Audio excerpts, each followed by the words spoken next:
Hello guys, আসসালামু আলাইকুম, welcome to my new pigeon blog. তো আজকে শুরুতে একটা ব্যাড আপডেট দিয়ে শুরু হবে, কারণ এই যে এই নটটা আছে না, যে পাগলা নটটা এখন দেখতে পাচ্ছেন ডাকতেছে। তো ওই জায়গায় খাবারের বরুমটা আসলে একের বরুমের ভিতরে ঢুকছে আর বাড়িতে পারে নাইকা। একবার দুপুর দিক দিয়ে আসছি, এসে দেখি ওর এই অবস্থা।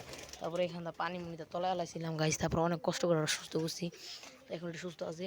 আর এই জোড়া ডিমের আপডেট, এই জোড়া ডিম আজকে মাদি বের হয়ে গেছে খাবারের ডাক শুনে না, ওই যে মাদি। আর এই জোড়া ডিম পারবো, আর এই জোড়া গাইস কালকে ভিডিওতে ডিম দেখতে পারবো ইনশাল্লাহ। আর এখানে ডিম দেওয়া দিতেছি। তো কবুতর আপডেট পরে দেখা হচ্ছে, আবার আগে কোয়েল পাখি আপডেটটা দিই। কোয়েল পাখির খাবার দিয়েছিলাম, খাবার শেষ হয়ে গেছে।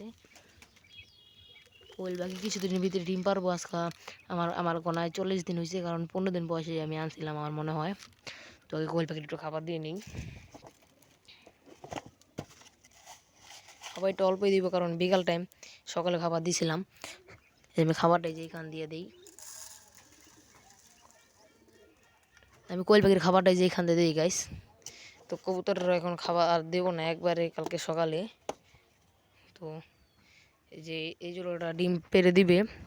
আর এই জোড়াটা গাইস কালকে বানাতে ডিম দেখাবো, আমি কথা দিয়ে দিলাম, কারণ আমার জানা মতে কালকে এই ডিমটা পারবে 100% গ্যারান্টি গাইস। কানে মোরা আর ওই দেখেন গাইস লেস বেঙ্গল আইছে, ঠিক আছে, লেস বেঙ্গল আইছে। আর ওই যে দেখেন কোয়েল পাখি কীভাবে খাচ্ছে, খাবারটা দিতে দেরি হয়েছে, খাবার খেতে আসতে দেরি হয় নাই। তো ওই যে মাদি বেরিয়েছে, আর বাচ্চা দুটো বড় হয়ে গেছে। আরেকটা আপডেট আছে, তো আপডেট দিল কবুতর ডিম পাচ্ছে আর এক জোড়াই হোপে। এই যে ডিম পাচ্ছে গাইস, ডিমটা দেখতে পাচ্ছেন। তো আজকের ভিডিওটা এই পর্যন্তই, আশা করি সবার ভালো লাগছে।